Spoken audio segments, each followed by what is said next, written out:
السلام علیکم ورحمۃ اللہ وبرکاتہ۔ اللہم صلی علی محمد وعلی آل محمد کما صلیت علی ابراہیم وعلی آل ابراہیم انک حمید مجید۔ اللہم بارک علی محمد وعلی آل محمد کما بارکت علی ابراہیم وعلی آل ابراہیم انک حمید مجید۔ سورۃ الفلق مدینے میں نازل ہوئی ہے۔ اس میں 5 آیتیں ہیں اور 1 رکوع ہے۔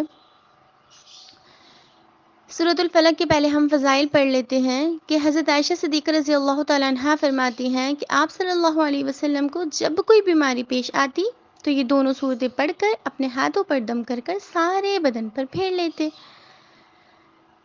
پھر جب مرض وفات میں آپ کی تکلیف بڑھی، یعنی آپ صلی اللہ علیہ وسلم کی تکلیف بڑھی، تو میں یہ صورتیں پڑھ کر آپ کے ہاتھوں پر دم کر دیتی اور آپ اپنے تمام بدن پر پھیر لیتے۔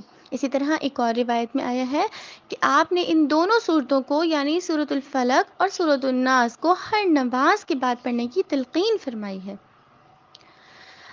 اچھا جی، سورۃ الفلق اور سورۃ الناس یہ دونوں صورتیں جو ہیں نا، یہ ایک ساتھ ایک ہی واقعے میں نازل ہوئی ہیں، اور واقعہ کچھ اس طریقے سے صحیح بخاری کی روایت میں حضرت عائشہ رضی اللہ تعالیٰ عنہ عرض کرتی ہیں، وہ فرماتی ہیں کہ آپ پر ایک یہودی نے سحر کر دیا تھا، یعنی کہ جادو کر دیا تھا۔ اب اس کا اثر یہ تھا کہ بعض اوقات نا آپ صلی اللہ علیہ وسلم یہ محسوس کرتے ہیں کہ میں نے فلاں کام کر لیا ہے مگر وہ کام نہیں کیا ہوتا۔ پھر ایک روز حضرت عائشہ صدیقہ رضی اللہ تعالیٰ عنہ سے آپ صلی اللہ علیہ وسلم نے فرمایا کہ مجھے اللہ رب العالمین نے بتلا دیا ہے کہ میری بیماری کیا ہے۔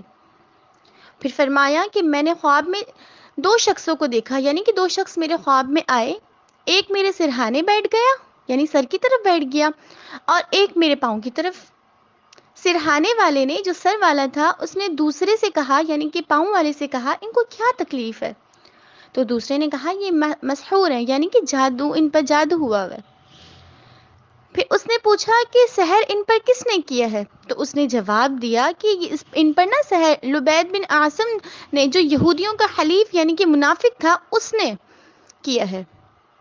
پھر دوسرے نے پوچھا کہ اچھا جادو کیا، جو اس نے پوچھا کہ کس چیز میں جادو کیا ہے، یعنی کوئی چیز ہوگی جس میں جادو کیا ہے، کس میں جادو کیا؟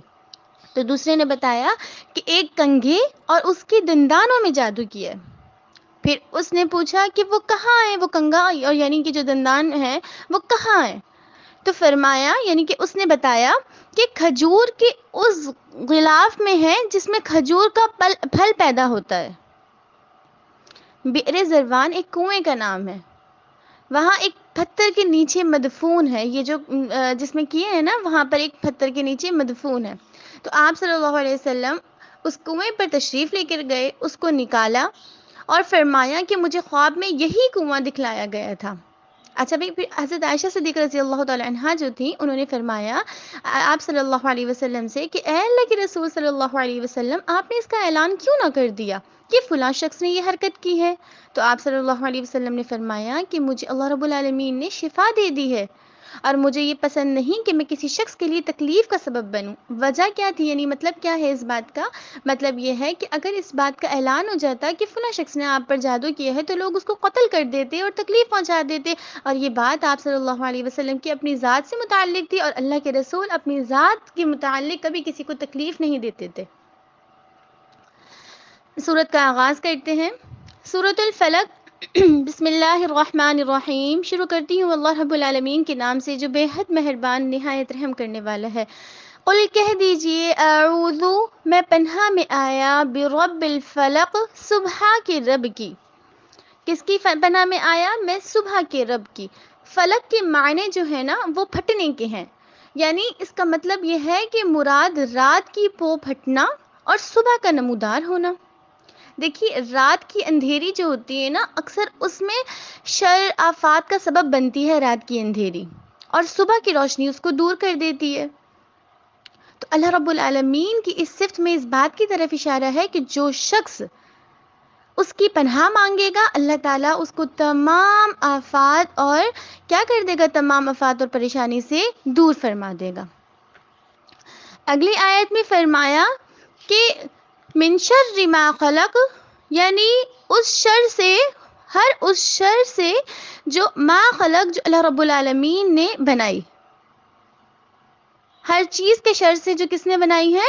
ما خلق، جو اللہ رب العالمین نے بنائی ہے اس دنیا میں.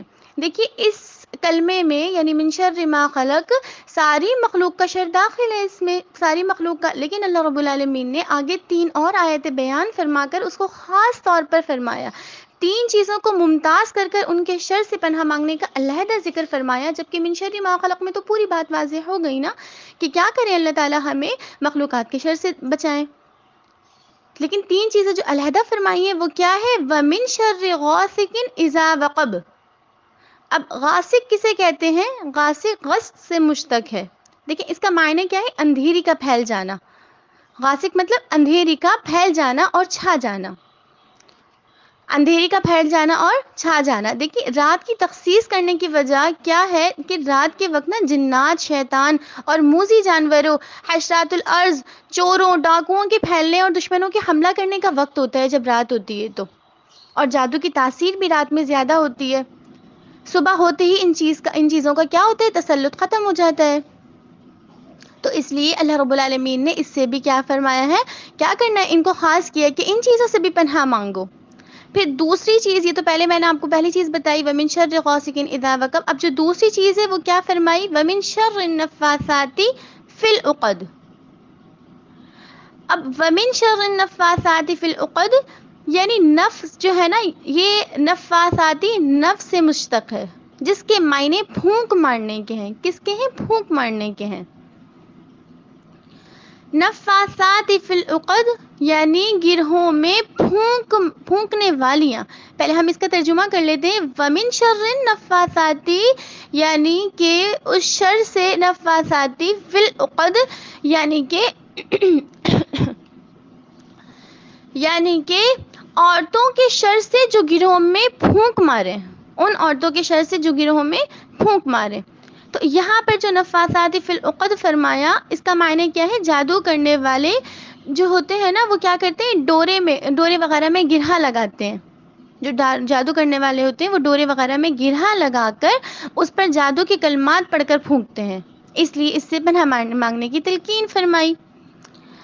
اچھا اب یہاں پہ ایک اور چیز واضح ہے کہ آپ صلی اللہ علیہ وسلم پر جادو کرنے کا جو واقعہ پیش آیا تھا نا، ان صورتوں کا نزول بنا تھا، یعنی سبب ہوا تھا، تو اس میں جادو کرنے والیاں جو تھیں نا وہ کیا تھیں؟ وہ ولید بن عاصم کی لڑکیاں تھیں، یعنی اس کی بیٹیاں تھیں، جنہوں نے باپ کے کہنے سے یہ کام کیا تھا. اس لیے جادو کی نسبت ان کی طرف کی گئی ہے.